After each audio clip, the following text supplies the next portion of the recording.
In today's video, I'm going to show you how to enable voice chat in AnyDesk so you can talk clearly during your remote sessions instead of relying only on text messages or separate calls. This is really helpful for screen sharing, troubleshooting, team support, and working with clients because it keeps everything in one place. If this tutorial helps you, make sure to hit the like button and subscribe for more quick software guides just like this.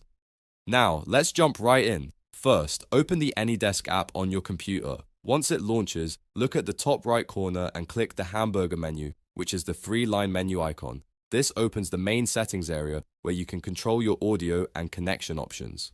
From the menu, go to Settings and then find the Audio tab. This is the section where AnyDesk manages sound input and output for your remote sessions. Once you're in the Audio tab, look for the Transmission section.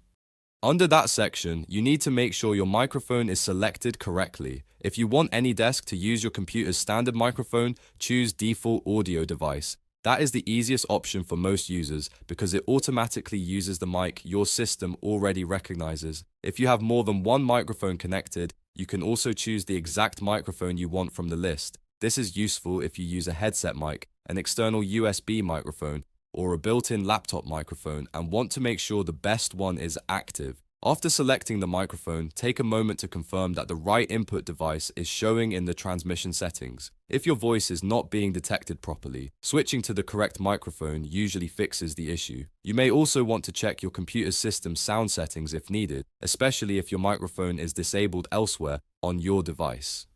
Once everything is set, your AnyDesk voice chat should be ready to use during remote sessions. At this point, you can connect to another device and test your audio by speaking normally to make sure the other person can hear you clearly. If the sound is too low or not working, go back and double check that the correct microphone is selected in AnyDesk and that your system permissions allow microphone access. And that's it. You've now enabled voice chat in AnyDesk. If this video helped you out, don't forget to like the video, subscribe to the channel, and turn on notifications so you never miss another helpful tutorial. Thanks for watching, and I'll see you in the next one.